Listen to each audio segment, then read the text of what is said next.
Hare Krishna. Today I'm gonna explaining the holy book Bhagavad Gita chapter 1. Dharma kshetre kurukshetre samaveta yuyutsavah mamaka pandavaschaiva kim akarvata sanjaya. Dhritarashtra said, after assembling in the place of pilgrimage at Kurukshetra, desiring to fight, what did my sons and the sons of Pandu do, O Sanjaya? Sanjaya said, Duryodhana, after looking over the army gathered by the sons of Pandu, O king, he went to his teacher and began to speak the following words.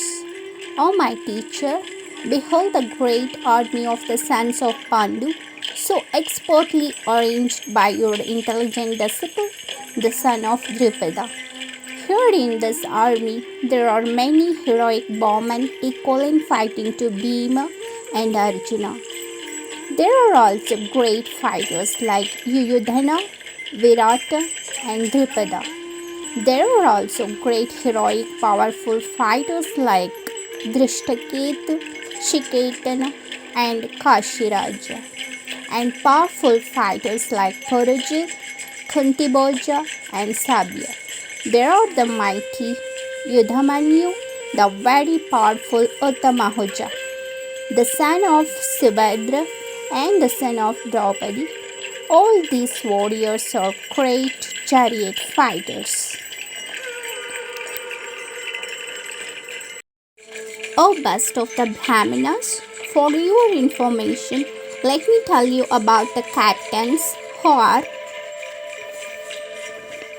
especially qualified to lead my military force. There are personalities always victorious in battle, like yourself, Bhishma, Karna, Kripa, Ashwatthama, Vikarna, and the son of Somadatta, called Bhurishrava. There are many other heroes who are prepared to lay down their lives for my sake. All of them are well equipped with different kinds of weapons and all are experienced in military science.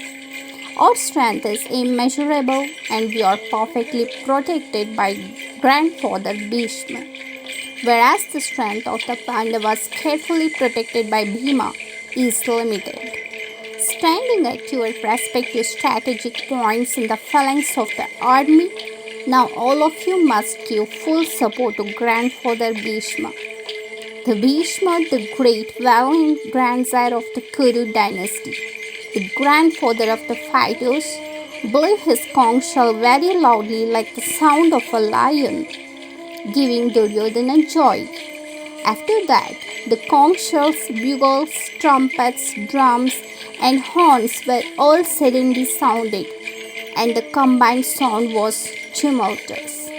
On the other side, stationed on a great chariot, drawn by white horses, both Lord Krishna and Arjuna sounded their transcendental conch shells. Lord Krishna blew his conch shell called Panchajanya, Arjuna blew his, the Devadatta, Bhima, the auspicious eater and performer of Herculean task, blew his terrific conch shell called Poundram.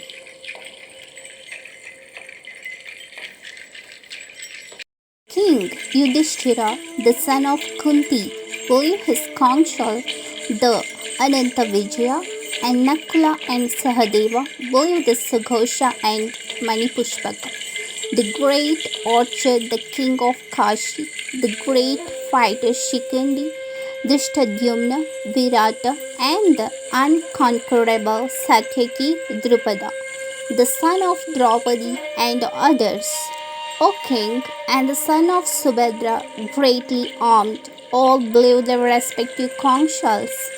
The uproar shattered the hearts of the sons of Dhritarashtra, the blowing of these different conch shells vibrating both in the sky and on the earth. Then Arjuna, having seen the sons of Dhritarashtra drawn up in battle array. The son of Pandu raised his bow as the clash of weapons began.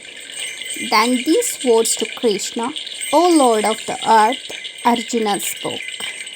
O infallible one, please draw my chariot between the two armies, so that I may see who is present here, who is desirous of fighting, and with whom I must contend in this great battle attempt. Let me see those who have come here to fight, wishing to please the evil-minded son of Dhritarashtra.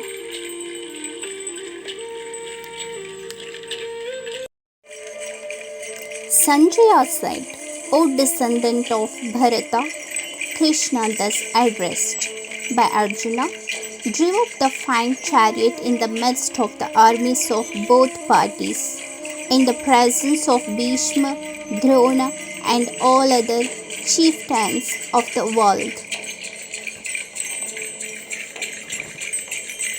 He said, O Arjuna, behold the Kurus assembled there. Arjuna could see within the midst of the armies of both parties his fathers, grandfathers, teachers, maternal uncles, brothers, sons, grandsons, friends, also in the two armies fathers-in-law and well-wishers, having contemplated all his relatives arrayed. The son of Kunti, filled with infinite pity, despondent, he spoke thus. Arjuna said, O Krishna, having seen my own people desiring to fight approaching, the limbs of my body quiver, and my mouth dries up, my whole body is trembling, my hair is standing on end. My bow Gandiva slips from my hand, and my skin is burns. I am unable to remain as I am, and my mind wanders. I perceive inauspicious omens. O Krishna, I do not see how any good can come from killing my own kinsman in this battle.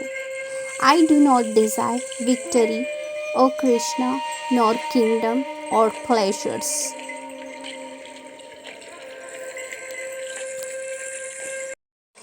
O Govind, of what avail to us or kingdoms, happiness, or even life itself, when all those for whom we might desire kingship, enjoyments, and pleasures are now arrayed in this battlefield, abandoning their lives and riches? Teachers, fathers, sons, grandfathers, maternal uncles, fathers-in-law, grandsons, brothers-in-law, and all relatives. O Krishna, I do not desire to kill those who are bent on killing even in exchange for the three worlds, let alone this earth. What joy would it be for us to strike down the sons of Dhritarashtra? O Krishna, bad things will overcome us if we slay such aggressors. Therefore, it is not proper for us to kill the son of Dhritarashtra and our friends. How could we be happy by killing our own kinsmen, O Krishna? Although these men, overtaken by greed, do not see the wrong caused by the destruction of the family and the crime caused by the treachery to friends.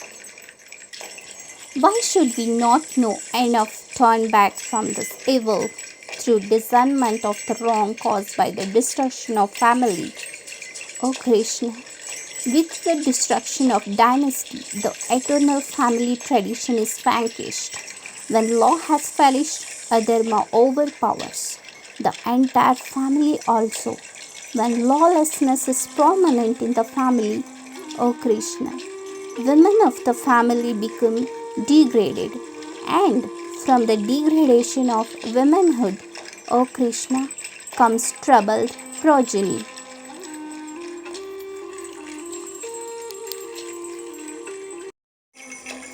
When there is troubled progeny, a hellish situation is created both for the family and for the family destroyers too. The ancestors of these families indeed fall deprived of oblations due to the wrongs of the destroyers of family tradition, producing troubled progeny. Community projects and family welfare activities are devastated. Those whose family laws have been obliterated, O Krishna, dwell infinity in a hellish state. Thus we have heard repeatedly, alas. How strange is that we are preparing to commit very wrong acts, intent on harming our own people, driven by the desire to enjoy pleasures, while I was unarmed and unresisting. If those with weapons in their hands, the sons of Dhritarashtra, were to slay me, I would consider it better. Sanjaya said. Arjuna, having thus spoken on the battlefield, sat down on the chariot, cast aside his bow and arrows, his mind overwhelmed with grief. In the Upanishad of Bhagavad Gita, in the subject of which is the knowledge of Brahman, the science of yoga, the dialogue between Sri Krishna and Arjuna, the first chapter Arjuna anguish is completed now. Hare Krishna.